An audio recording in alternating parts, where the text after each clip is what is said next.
The Holy Spirit and Salvation Session 37 聖靈與救贖第37講。我哋上一次已經係講緊得榮耀呢個題目㗎。我哋講到呢，第一方面得榮耀唔係講緊我哋信徒死嘅時候得以完全聖潔，唔係講嗰樣嘢，係講一定要有身體復活嘅。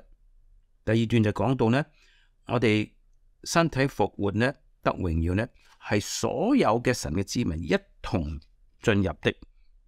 新約聖經係多次強調這一點㗎。仲有，那是因為我哋在救贖嘅每一個階段裏邊呢，都係在基督裏㗎，有着整個嘅上帝計劃嘅上帝嘅愛智慧一致性嚟㗎。第三段講到得榮耀與末世論，第一點就係我哋得榮耀呢，一定係有基督的作帶着佢身體再來㗎。好啦。而家呢，我哋講第二方面啦 ，glorification and the renewal of creation， 受造萬物嘅更新同我哋嘅得榮耀。Number two, the glorification of believers is associated and bound up with the renewal of creation。信徒得榮耀呢，係與受造宇宙嘅更新相連，亦都係不可分割㗎。It is not only believers who are to be delivered from the bondage of corruption。But the creation itself also 唔係淨係信徒會蒙得救，從呢一個嘅敗壞嘅捆綁釋放，整個受造宇宙也會如此㗎。Romans 8:20 羅馬書第8章第20節 The creation was made subject to vanity, not willingly, but by reason of him who subjected it。羅馬書8章20節，因為受造之物伏在虛空之下，不是自己願意，乃是因那叫他如此的。但係呢 ，Romans 8:21，羅馬書8章21節下一節就話呢 ，The creation itself also will be delivered from the bondage of corruption into the liberty of the glory of the children of God。但係呢，受造之物仍然指望脫離敗壞嘅轄制，得享上帝兒女自由的榮耀㗎。And when will this glory of creation be accomplished？ 那麼受造宇宙的榮耀是什麼時候會成就呢？ Paul leaves us in no doubt。保羅答案係令到我哋唔會有任何懷疑㗎。It tells us expressly that the terminus of the groaning and travailing of creation, groaning and travailing because of the bondage of corruption, is nothing other than the adoption, the redemption of our body. Romans 8:23 保羅明文指出呢個受造之物嘅勞苦嘆息就係因為呢個敗壞嘅轄制所帶來嘅勞苦嘆息呢，個終點無他，就係我哋嘅身體得贖得兒子嘅名分嗰陣時咯。羅馬書第8章第23節即係我哋呢，亦都係自己心裏嘆息，等候得着兒子嘅名分，乃是我們的身體得贖㗎。This is just saying that， 換言之 ，not only do believers wait for the resurrection as that which will bring the liberty of their glory, but creation itself is also waiting for this same event。換言之，唔係淨係信徒等候身體復活，佢哋會獲得佢哋自由嘅榮耀。而受造宇宙都是在等候同一件嘅事件嘅 ，and that for which it is waiting is that in which it will share。而受造宇宙所等候的是他們也能夠分享的一個事實嘅 ，namely the liberty of the glory of the children of God， 就是上帝兒女們自由嘅榮耀。自然界都要分享呢個榮耀嘅。This is Paul's way of expressing the same truth, which is elsewhere described as the new heavens and the new earth。保羅在這裏表達的呢，在聖經其他經文呢，就係稱之為新天新地嘅。In Peter's words, 2 Peter 3:13， 彼得係咁樣講嘅，喺彼得後書3章13節 We, according to his promise, look for new heavens and a new earth, wherein dwelleth righteousness.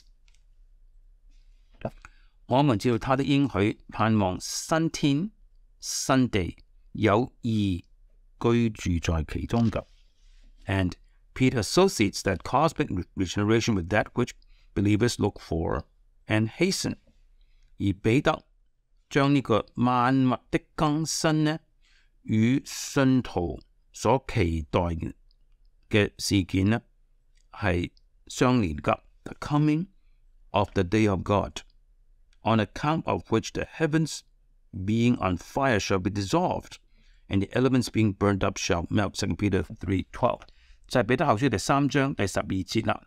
切切仰望上帝的日子來到，在那日天被火燒就消化了，有形質的都要被烈火融化嘅。When we think of glorification then， 所以當我哋諗到得榮耀嘅時候呢， It is no narrow perspective that we entertain。我哋所持嘅觀點角度唔係一個好狹窄嘅觀點角度。It is a renewed cosmos， 係一個被更新了的宇宙 ，New heavens and new earth， 新天和新地 ，that we must think of as the context of the believer's glory。呢個係整個信徒得榮耀嘅氛圍嚟㗎。A cosmos delivered from all the consequences of sin。呢個宇宙呢，會從罪的所有嘅後果被釋放出來。In which there will be no more curse。在這個宇宙中，將永遠再沒有咒詛。But in which righteousness will have complete possession and undisturbed habitation。將來公義就完全擁有呢個宇宙，亦都係住在其中，毫無攔阻㗎。Revelation 21:27， 啟示錄第21章第27節 And there shall in no wise enter into it anything that defileth, neither whatsoever worketh abomination or maketh a lie, but they which are written in the Lamb's book of life。 啟示錄第21章第27節，凡不潔淨的，並那行可憎與虛謊之事的，總不能進那城。只有名字寫在羔羊生命冊上的，才能進去。Revelation 22:3-4。另外啟示錄第22章第3到第4節 ，And there shall be no more curse。以後再沒有咒詛。But the throne of God and of the Lamb shall be in it。在城裏有上帝和羔羊的寶座。And his servants shall serve him， 他的僕人都要侍奉他。And they shall see his face， 也要見他的面。And his name shall be in their foreheads， 他的名字必寫在他們的額上。啟示錄22章第3到第4節。好啦，呢個就係第2小點嚇，就係話萬物的更新同埋進入得榮耀。第三個小點係講到一啲嘅異端，各樣與此相關的各樣的異端，就係從物質是邪惡的所起源㗎。One of the heresies which had afflicted the Christian church and has been successful in polluting the stream of Christian thought from the first century of our era to the present is the heresy of regarding matter that is material substance as the source of evil。有一種嘅異端呢，係從第1世紀到到現今，都係干擾着基督教會，亦都好成功地污染咗基督教嘅思想嘅，就係認為物質係邪惡嘅來源呢一種嘅異端。It has appeared in numerous forms。呢個異端係透過各種形式出現過的。The apostles had to combat it in their day。使徒在佢哋嘅年代就需要與佢駁斥㗎啦。And the evidence of this appears quite plainly in the New Testament, especially in the epistles。呢方面嘅證據呢，喺新約聖經係好明顯嘅，特別係使徒嘅書信裏邊。3A 第一方面嘅第一次出現嘅最初出現嘅異端。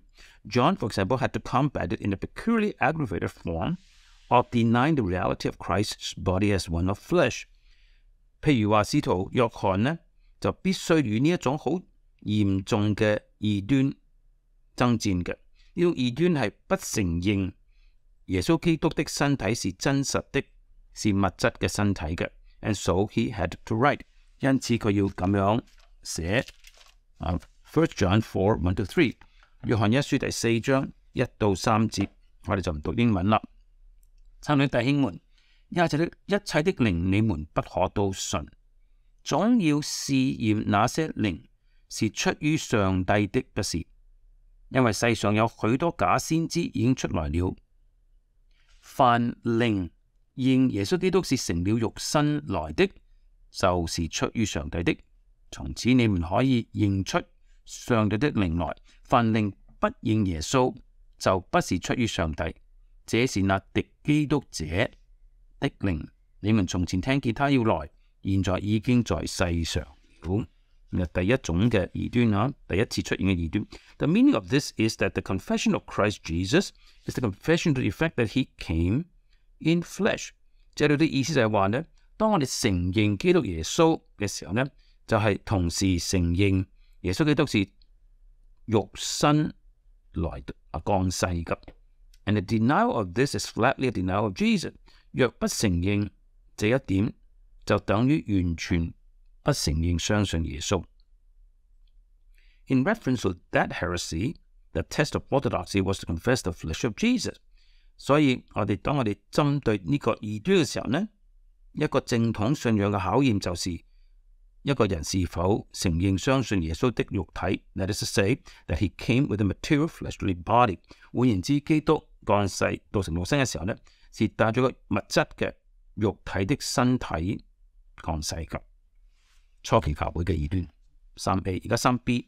Another form in which this heresy appeared， 呢個異端有但係另外一種形式出現嘅 ，that is to regard salvation as consisting in the emancipation of the soul， 乃是認為救恩呢，得救乃是靈魂嘅釋放 ，or the spirit of man from the impediments and entanglements of associating with the body， 乃係話一個人的靈或者靈魂呢，因為佢係與身體相連，從呢方面嘅纏繞釋放，即係話解脫咁解。Salvation and sanctification progresses to the extent to which the immaterial soul overcomes the degrading influences emanating from the material and fleshly。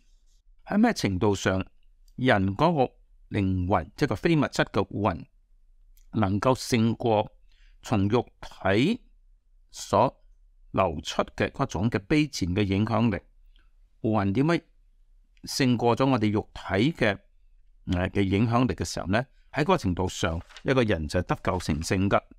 咁我哋喺華人中間好明顯就係倪柝聲嘅思想，佢係來自 T. Austin Sparks T 一點，然後 Austin Austin 一話 Sparks Sparks 史柏克嘅書㗎，唔係倪柝聲首創㗎。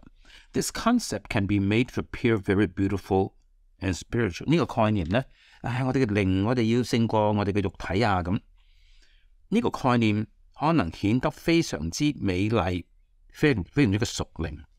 But it is just beautiful paganism。這個只不過是一個美麗的異教信仰而已。It is a straight thrust at the biblical doctrine that God created man with body and soul and that he was very good。呢個直接呢係攻擊着聖經嘅教義㗎。聖經所教導的是上帝造人是有身體靈魂的，他是甚好的。即係人被造嘅時候係甚好嘅，靈魂都好，身體都好。It is also aimed at the biblical doctrine of sin。這個異端亦都係針對着聖經嘅關於罪嘅教義嘅 ，which teaches that sin has its origin and seat in the spirit of man, not in the material and fleshly。聖教導是罪嘅起源是在人的靈，不是在人物質嘅肉體咁。3C 係3方面。第三種比較再近期嘅異端 ，This heresy has appeared in a very subtle form in connection with the subject of glorification。講到信徒得榮耀嘅時候呢，呢個異端亦都帶咗一種好微妙嘅形式出現㗎。The direction it has taken in this case is to play on a chord of the immortality of the soul。咁呢一種嘅20世紀嘅異端或者錯誤嘅信念嘅佢嘅方向呢，就係會奏出靈魂不滅呢個曲調㗎。This seems a very innocent and proper emphasis。嗱，靈魂不滅呢，好似係非常之嘅冇錯㗎噃，強調靈魂不滅好似好正確啊。And of course, there is some truth in the contention that the soul is immortal。而當我哋力爭話靈魂是不滅的，個本身係包含着真理的。But whenever the focus of interest and emphasis becomes the immortality of the soul， 但當我哋整個嘅注意力係專注於靈魂的不滅嘅時候呢， then there is a grave deflection from the biblical doctrine of immortal life and bliss。咁佢就偏離咗好嚴重地從聖經嗰個嘅不滅的永生同埋福樂呢個教義偏離嘅。下邊係無理嘅批判。The biblical doctrine of immortality 就係從聖經嘅不滅不朽呢個教義偏離咗啦。If we may use that term， 假如我哋可以用呢一個不滅不朽呢個教義嘅話呢 ，is the doctrine of glorification。聖經嘅不朽論就係榮耀論嚟㗎 ，and glorification is resurrection。而得榮耀是身體復活。Without resurrection of the body from the grave and the restoration of human nature to its completeness after the pattern of Christ's resurrection on the third day, and according to the likeness of the glorified human nature, in which he would appear on the clouds of heaven with great power and glory, there's no glorification。我哋信徒完全沒有得榮耀可言，除非身體從墳墓復活，然後人性恢復翻佢嘅完整嘅人性，就係根據耶穌基督第3日從死裏復活嘅樣式，就係根據耶穌基督將來喺雲裏邊帶着大能榮耀顯現，耶穌基督當時將來要穿上帶着的榮耀嘅人性。假如我哋唔係咁樣嘅話，就無得榮耀可言嘅。就係話呢，我哋將來身體復活嗰個身體呢，就係榮耀嘅身體，就好似耶穌基督第一次復活嗰個榮耀嘅身體，亦都係好似佢將來從天上降臨所帶着嗰個榮耀嘅身體一樣，係嗰種嘅樣式嘅嚟㗎。It is not the vague sentimentality and idealism so characteristic of those whose interest is merely the immortality of the soul。信徒嘅榮耀唔係一種好含糊嘅吟詩作對咁樣嘅理想主義，嗰啲特別淨係關心靈魂不滅者，係呢個係佢哋嘅特徵嚟㗎。Here we have the concreteness and realism of the Christian hope epitomized in the resurrection to life everlasting。呢度就係我哋基督徒嘅盼望嘅巔峰。呢個盼望巔峰係具體嘅，係現實嘅，就係我哋將來身體復活進入永生嘅 ，and signalized by the descent of Christ from heaven with the voice of the archangel and the trumpet of God。就是當基督從天上再來，有着天使長嘅大聲音，同埋上帝嘅號筒響起。好啦，我哋未講結論之前呢，我打個叉，我加多一啲咁多嘢嚇。冇錯，靈魂不滅而冇身體復活係異端嚟㗎。仲有另外一方面，從呢個相關嘅就唔係講信徒得榮耀，就係講非信徒又點呢？咁非信徒都係帶着身體靈魂進入地獄㗎。咁呢有一種嘅錯誤嘅觀點呢，就係已故嘅我哋所敬愛嘅史托德John Stott 似乎係持呢個觀點嘅，就係 annihilationism， 就係靈魂消滅論，就係話嗰啲上帝冇拯救人呢，就唔見咗啦，新的靈魂就消失了，就不再存在嘅。咁呢亦都係另外一方面嘅錯誤嚟㗎。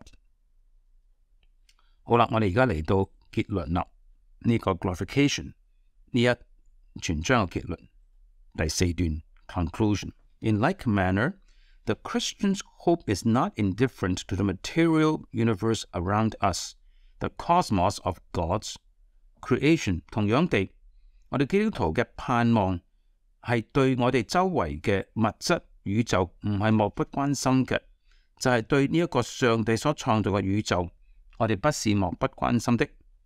It was subjected to vanity, not willingly。造就宇宙伏在虛空之下，唔係佢自己情願嘅。It was cursed for man's sin， 係因為人犯罪，所以宇宙受到咒詛嘅。It was marred by human apostasy， 係因為人類犯罪向神背叛，離經背道，因此宇宙係被玷污咗嘅。But it is going to be delivered from the bondage of corruption。但係宇宙有一日要從呢個敗壞嘅捆綁中被釋放。And this deliverance will be coincident with the consummation of God's people's redemption。宇宙被釋放係與上帝子民得贖嘅最後嘅終結呢，係同時發生嘅。The two are not only coincident as events， 這兩者不單係同時發生嘅事件， but they are correlative in hope。他們兩者的盼望也是彼此相關嘅。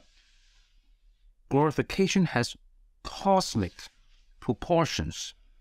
得榮耀是有着宇宙咁樣嘅尺寸嘅。2 Peter 3:13， 彼得後書3章13節。We, according to his promise, look for new heavens and a new earth, wherein dwelleth righteousness。我們照他的應許盼望新天和新地，有義居在其中嘅。Then the end, when he delivers over the kingdom to God the Father, and God will be all in all。 1 Corinthians 15 verses 24 and 28。 好啦，到嗰個時候呢，在後末期到了，基督既將一切執政的、掌權的、有能的都毀滅了，就把國交與父上帝。萬物既服了他，那時子也要照自己服那叫萬物服他的，叫上帝在萬物之上為萬物之主嘅。呢個係我哋嘅盼望。萬物都要有上帝為主。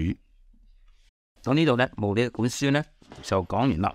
咁我而家最後呢就睇一睇威敏斯特信仰告白，講到我哋嘅最後得榮耀嗰一段㗎。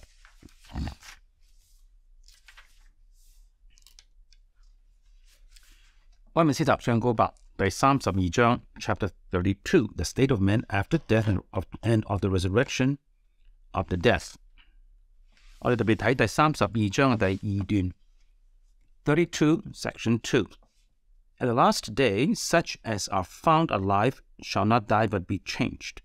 末日嘅時候呢，嗰啲仍然活着未死嘅呢，就會被改變嘅。And all the dead shall be raised up。 而所有已死的人會身體復活 ，with the self-same bodies， 帶着同樣的身體，自己的身體復活㗎。And none other， 唔係帶着其他嘅身體復活嘅 ，although with different qualities。 當然啦，將來嘅身體嘅性質是不一樣的。Which shall be united again to their souls forever。 佢哋嘅身體呢，就永遠與佢哋聯合，與佢嘅靈魂聯合啦。33章 Chapter 33 of the Last Judgment。 God hath appointed a day wherein he will judge the world in righteousness by Jesus Christ, to whom all power and judgment is given of the Father。 上帝已經指定一日，佢會藉着耶穌基督那義者審判世界㗎，因為父已經將一切嘅權柄審判交付佢㗎。咁呢一段就講到基督嘅審判啊。咁第二段呢，就話呢 The end of God's appointing this day is for the manifestation of the glory of His mercy。上帝設立呢個審判的末日，係為要顯明佢嘅憐憫嘅榮耀嘅 in the eternal salvation of the elect， 因為佢要顯出選民嘅永遠得救 ，and of His judgment in the damnation of reprobate， 同時亦都係要咒詛嗰啲沉淪者 who are wicked and disobedient， 就是嗰些行惡同埋不順從的人。咁下低就講到義人呢，就進入永生等等啦。最後一段第三段 Chapter 33 Section 3 As Christ would have us to be certainly persuaded that there shall be a day of judgment, both to deter all men from sin。 基督要我哋確信將來有審判的日子，首先係要提防眾人避免犯罪 ，and for the greater consolation of the godly in the adversity， 同時要更大嘅安慰那些受苦中的敬虔者，即係信徒。So will he have that day unknown to men, that they may shake off all carnal security and be always watchful。 同時呢，那日子基督不要讓人知道，好叫人不依靠自己屬血氣嘅安全感，乃是不斷的警醒 ，because they know not at what hour the Lord will come， 因為他們不知道主來的日子是什麼時候 ，and may be ever prepared to say, Come Lord Jesus, come quickly, Amen。 信徒以至信徒不斷嘅說，主耶穌快來，主耶穌來吧，阿門。呢個係點解我哋要相信主耶穌必定會再來審判呢？係要我哋警醒，然後等候期待主耶穌再來。我嚟到呢度呢，我哋整個聖靈與救贖就特別根據務理同埋溫室相告白嘅材料就結束啦。上邊一提，我哋仲有一個增訂嘅資料㗎。我哋喺由第37講開始呢，我哋會講務理所寫一篇嘅文章，英文題目就叫做 The Atonement and the Free Offer of the Gospel， 救贖大功與福音白白的邀請。咁呢，我就將佢按咗一個中文嘅名嘅，中文嘅題目就叫做神愛世人，福音向人類的呼籲，係來自呢本書嘅 The Collected Writings of John Mary Volume 1， 約翰務理選集第一冊嘅。點解要加多一段咁嘅材料呢？就係因為我哋好多時候覺得我哋華人基督徒呢，讀完咗咁多講救贖嘅施行，從呼召、從信心悔改、稱義、得神嘅兒子嘅名分、成聖、聖徒嘅堅忍、得救嘅確據、得榮耀，中間仲有與基督聯合。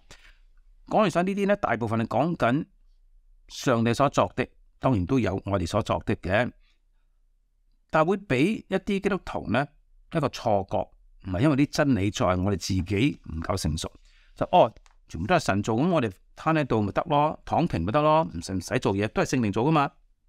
特別唔使傳福音啦，橫掂係上帝所預定邊個得救嘅咁。所以咧，務理特別有一篇文章嘅，其實呢篇嘢咧有兩個版本，呢個係喺佢呢本嘅選集第一冊裏邊嘅，就係話咧唔係嘅，我哋呢啲相信上帝嘅預定、上帝嘅揀選嘅九個忠信徒咧，我哋同時必須相信神愛世人，甚至將佢愛子賜給他們，叫一切信他的不至滅亡，反得永生。我哋係要傳咁樣一個嘅福音嘅，我哋要向全人類呼籲邀請佢哋來信耶穌噶。咁你話都話上帝預定晒，仲使乜傳啫？就係唔係咁咯？我哋嘅推論就錯。咁無論呢篇文裏邊咧，就講好精彩嘅嘢㗎，特別佢解釋神嘅愛係點樣嘅愛，仲有更加精彩咧，就係話基督嘅死啊，係為誰死啫？我哋話梗係為選民死噶，係嘛啊？假如係講到基督嘅死係為誰帶來永遠的救恩，咁當然係為選民帶來永遠嘅救恩啦。但係仲有下文噶，仲有下文噶。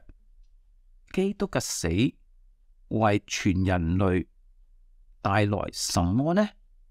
咁請各位拭目以待。